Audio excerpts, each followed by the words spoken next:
You've probably heard about an NAR lawsuit that happened a few years ago, the National Association of Realtors. I get a lot of questions on this, and there's a lot of misinformation out there. So I wanted to just kind of tell you what it is and be so transparent because there's nothing to hide, nothing crazy. But what did bother me is when I would watch the media and news reports and read things, people grossly misunderstood what really happened. So I'd like to just tell you a few of the highlights and the top points that are important to you as a buyer or seller. So first of all, it involved the National Association of Realtors. It happened for several years and it involved different states. It came out of the state of Missouri, and there were reasons because some states were not adhering to the same rules. So, for example, they were not requiring agency contracts. And what we mean by agency is that if you have an agent, you're required to have a document signed that says, I am your agent, for example. And it's very important to have this because you need to have one person that's negotiating for you. You can't have three different realtors negotiating for you. That can cause a lot of chaos, a lot of problems, and a lot of confusion. So people did not really understand that before. So, first of all, we always have had that in the state of Utah. Not a lot has changed, and I want to explain that in just a minute. Not a lot has actually changed here in Utah because we actually had pretty high standards and ethics.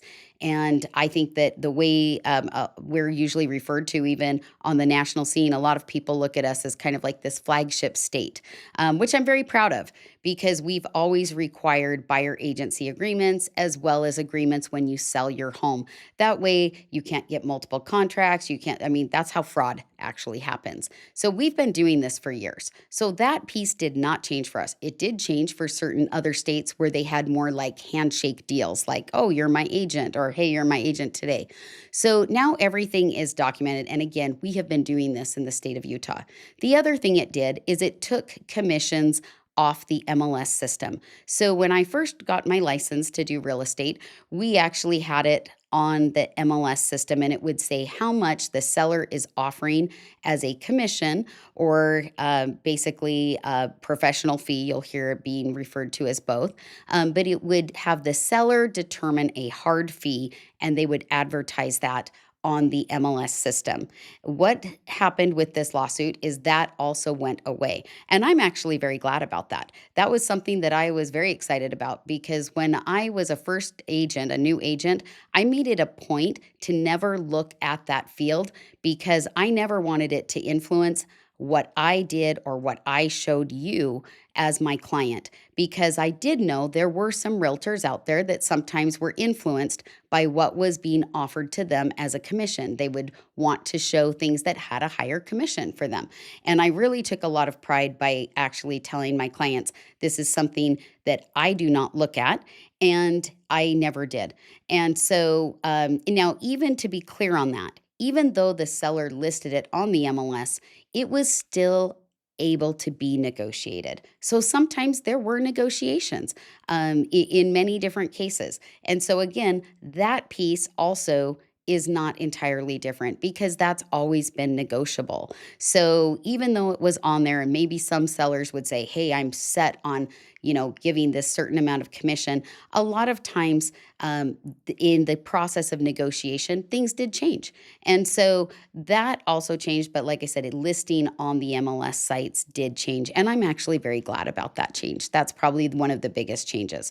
So our professional fees and commissions still being paid. This is where people really are confused and where the media kind of got it wrong.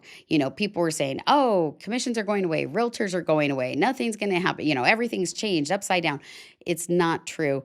There have always been professional fees, just like when you go to a lender and you get a loan, you're going to have closing costs. Including in those closing costs are also fees that do go to your loan officer and whoever is issuing the loan. So it's like going to a dentist and wanting a free service, right? That just doesn't happen. So I want to be clear on that as well. So things have always been able to be negotiated. Commissions and professional fees are still around. It's just more transparent. And that's what I like. I am actually very glad about it. I love having this conversation. If you've talked to me recently and you're a buyer or a seller, we have this conversation up front. We talk about it. My listing fees have always been negotiable, depending on the level of service you're interested in. So, for example, if you want me to stage the house, that's going to come at a little bit of an extra fee because it takes me more time. I have to buy things, and there's fees that are associated with that. So if you want staging and we talk about that, then obviously that price is going to be a little bit higher. And if in on the other side too, depending on what the sellers are offering, and in the state of Utah, we've typically had sellers offering a percentage or a flat fee of a commission or a professional fee. So I will tell you right now, I have still to this day never charged one of my buyers a fee because the sellers have been covering that. Usually we are very transparent. We have a contract together. We've determined what we're going to ask for from that seller, and the seller covers that commission. They basically understand that it's a contract that we share together, and they honor it. And it's always kind of been that way. So not a lot has changed there as well. And again, I I do know some realtors that have charged their clients. The only way I'm going to charge you is if for some reason it's a fluky deal, if there's no professional fee or commission, we're going to need to have that discussion. But again, I'm going to work with you.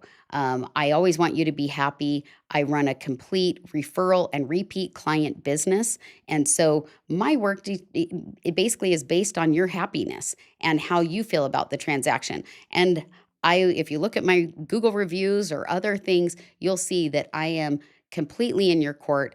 I will save you money. I will save you time. Usually, I can find you a better deal than you could find on your own. And again, because I'm doing this for 40 to 80 hours a week, this isn't something that, it's just, this isn't a part time thing for me. And so, anyway, I really wanted to talk about this lawsuit because, again, not much has actually really changed in the state of Utah. But again, things have always been, negotiable. And then also, the only thing that I feel like it's done is actually it's kind of forced that conversation earlier, which I'm actually really glad about. I'm actually very happy with how things have turned out. And again, I'm actually glad they've removed a commission fee from the MLS system because I think it was the right thing to do on that as well. So when people call me and they say, "Hey, I don't want to offer any commission," or "I don't want to do this," it's like saying, "Hey, I want somebody to be working full time, but I want them to do this for free for me." It just doesn't work that way. So we're going to have a very transparent and open conversation about it. And I would love to hear your thoughts and talk with you about it. And again, we'll go over everything in our conversations together.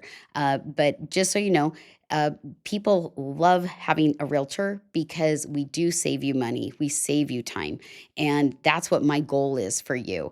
But again, there's so much misinformation out there with the NAR lawsuit that I'd like to talk with you about it. And we can determine, like, if you're selling a home, let's have that conversation. I can tell you about the market because in certain markets, it's going to look different. If we're in a multiple offer market or if we're in a slow market, there's different things that can happen. And again, depending on what you're looking for, it's going to change things. So not every transaction is the same. And it never has been for me. It's never been that way and it never will be because, again, I treat my clients as individuals, as friends. And again, I'm loving having this conversation with you. And so I hope that this was helpful today.